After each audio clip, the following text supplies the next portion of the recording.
Thank you, Subhash Uncle. You know, Subhash Uncle has been one of the closest allies and best friends of Professor Bhim Singh.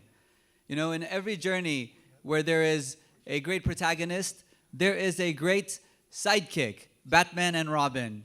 And I think without Subhash Uncle, the movement would not have been the same. And especially at the time when my father was ailing and aging, every time there was a need for hospital or something or some medical treatment or intervention, Subhash Uncle was there for him. So I really want to give him a round of applause for being such a great friend. Because real friends are so hard to find. Thank you, ladies and gentlemen, for coming today. Today is a date of celebration. It is the date my father died, 31st May. 1st of May is May Day. Somehow 31st of May became my dad's day. This was a man who deeply cared for the people. He spent his whole life fighting for the rights, civil liberties. He has released more than 2,000 people from prison himself. That is an incredible feat. That's directly. Indirectly, he is responsible for the release of over 200,000 people from prison. He had passed a case in the Supreme Court of India, which led to under trials being released once they have served half their sentence, if they have not faced their trial yet. This is monumental. There has been no president in the history of the world. There has been no individual king or leader who has pardoned that many people, not even an emperor of Rome. And this is a great history of India because forgiveness is the first step towards peace. Because violence begets violence. Limitation begets limitation. Imprisonment begets aggression. We are at a day and age when peace is something we forget. We all want to move away from war or conflict, but the theater of our television screens, our small screens, are filled with violent voices, aggressive moments, anger, frustration, bombardments, drone strikes. There was a man who said, "See no evil, hear no evil, say no evil." Mahatma Gandhi. Today I propose to evolve that. See love, hear truth, and say peace. Because it is what you focus on is where you will go. We are at the end of an age of either capitalism or communism because we live in an age of advermentalism, where adverts control our decisions and control supply as well as demand, unfortunately. So this is a time to be aware. Where you put your focus is where you will go, where your civilization and your world will go. And we want this memory of Professor Bhim Singh to be a start of a movement for people who are focused on keeping their minds toward peace and love. We want to promote peace. Not because it makes us money, because it makes our civilization whole and beautiful. We want to remind people that love should be on their agenda. Love should be on their voice. Love should be in their hearts. Do not look at the evil. Look at the beauty. It is all around you and it is free. And in fact, peace costs nothing and great prosperity comes after. It is only the minority who profit from this, from these conflicts and these wars. It is this minority that makes the mass of mankind fight one another. If we are not beguiled by this small faction of people that is governing our aggressive tendencies, whether it is through the news we watch, the adverts we watch, the entertainment we watch, if we can watch the message, the songs, the beauty of love, if we can focus on that large message on that board, world peace, I put that in big letters all around this diplomatic enclave today, because this is the message that will repeat. This is the message that will absorb. And tomorrow your day will be better and you will not know even why.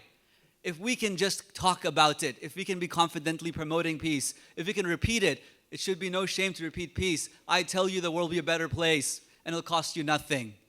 So today is this message that we would love for you all to have peace in your heart, to express peace when you go home, to forgive your children, to forgive yourselves, to forgive your neighbors, to forgive your aggressors. Because then we will build a civilization where we as a humanity can come as one united people, one world, where nuclear weapons do not point inwards, where they point outwards. And it is the extraterrestrial threats. And I don't mean aliens, I mean asteroids. Asteroids that could be on collision course to Earth we don't know about, we don't even talk about, that could wipe out the entire civilization. Potential apocalyptic threats that could exist. We can unite our armed forces, our technology, to focus on that and unite everybody on that mission. And who knows, the dinosaurs were wiped out from this planet.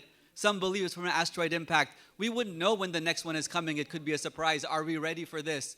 This is the real conflict I think we need to start thinking about, because only if we look where we can go, the depths, the heights, the extension of our planet into the near solar system, I believe we can be united together on a great mission of a new civilization, of a new kind of mankind, the true kind of mankind that our potential has. And that is the message of Professor Bhim Singh. That is his message for everyone. He wanted you to be one. The Jammu and Kashmir conflict is a potential nuclear flashpoint. My father was invited to go to Hiroshima and give a lecture on the atomic bomb drops on the 6th and the 8th of August. I was born on the 7th of August. So he was always going there, and he would invite me, come to Hiroshima, Nagasaki, talk about nuclear bomb drops. And I thought I wanted just to have a birthday as a normal child on the 7th in the middle of these two bomb drops. But you know, sometimes I look back at his legacy. He won the Udhampur by-election in 1988. This was, no, 1988 by-election. Please double check. It is a 1988 by-election. And this area of Udhampur was the size of Israel. 22,000 square kilometers. It was rigged against him. He went, and at this point, people called for violence. People called for violence. They said, Professor Bhim Singh, the government has robbed you. All India Radio called him the winner already. But the returning officer announced somebody else. He maintained the peace. This was the height of insurgency. He did not call upon violence. He went to the court and he proved he won. He proved he won. And today his legacy stands.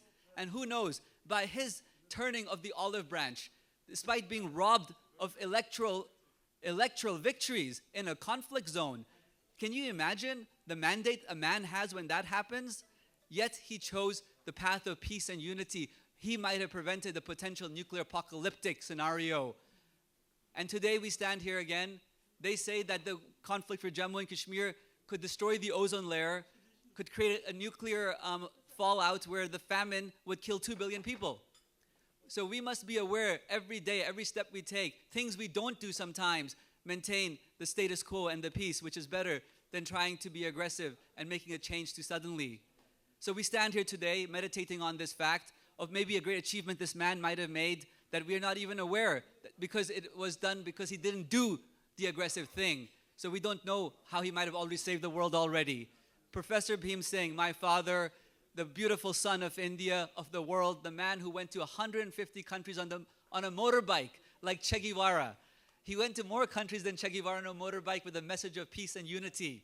And this is the message we bring today. And we're so glad His Excellency, the Ambassador of Cuba, is here, because this journey started very much with a meeting with Fidel Castro when my father came back to make Panthers Party. And the party, at its height, won every seat in the Udhampur district, which is twice the size of Luxembourg, with a population to match. And this party today continues. Today we have 30% of the vote in the Udhampur district. We have finished second in the by-election for Nagrota, beating the ruling party, NC, to third. And we are growing. We're not finished. This is the new change, a younger change. This is a younger India, a younger world inspired by Professor Bhim Singh. His legacy lives today. His legacy is for peace, love, unity. We will fight to make our people one, the world one, because our true nationality is mankind. Our true religion is love. World peace. Thank you for coming. Thank you.